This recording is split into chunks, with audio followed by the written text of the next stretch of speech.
شب قدر پورے راتوں میں سے ایک مبارک رات ہے۔ شب قدر کو لیلۃ القدر اس لیے کہا جاتا ہے، پورے سال کی تقدیر کا فیصلہ ہوتا ہے۔ جس کی زندگی میں چینجز آئیں گے، کس کی زندگی میں کیا لاس ہوگا، یہ سب لکھا جائے گا۔ ہر چھوٹی بڑی تفسیر اللہ کے حکم سے اسی رات لکھی جاتی ہے۔ اسی لیے رمضان کی طاق راتوں کو معمولی نہ سمجھو۔ اپنا قیمتی وقت فضول باتیں اور بے فائدہ کاموں میں ضائع نہ کرو۔ یہ راتیں مانگنے کی ہے، دعا کرنے کی ہے۔ اللہ سے اپنی اچھی تقدیر، کامیاب مستقبل اور بہتر آخرت مانگے، اور دنیا سمجھ جائے اور آخرت بھی کامیاب ہو جائے۔ عائشہ رضی اللہ تعالی عنہا نے نبی کریم صلی اللہ علیہ وسلم سے پوچھا، اگر مجھے لیلۃ القدر رمضان میں مل جائے تو میں اللہ سے کیا دعا مانگوں؟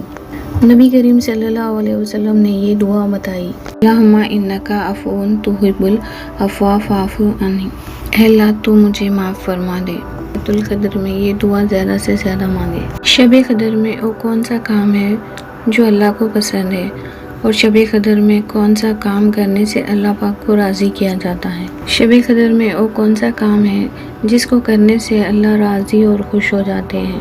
لیلۃ القدر کی راتوں کے لیے شریعت میں کوئی مخصوص عبادت نہیں لکھی گئی ہے، یعنی ایسا نہیں ہے کہ شب قدر کے لیے کچھ الگ نماز ہو، پھر دوسری رات کے لیے کچھ الگ نماز ہو۔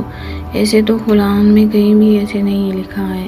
حقیقت یہی ہے کہ لیلۃ القدر میں وہی عبادات کی جاتی ہیں جو عام دنوں اور راتوں میں کی جاتی ہے، البتہ اس میں اخلاق خصوص اور جستجو زیادہ ہوتی ہے۔ اگر دل چاہے تو کلام پاک کی تلاوت کرے، اگر نماز پڑھنے کا دل چاہے تو نفل نمازیں پڑھے، اگر آپ کا دل چاہتا ہے تو اللہ پاک سے بہت زیادہ دعائیں مانگے، استغفار زیادہ سے زیادہ کرے، کلمہ طیبہ پڑھے، ذکر و اذکار کرے، یا پھر درود شریف پڑھے۔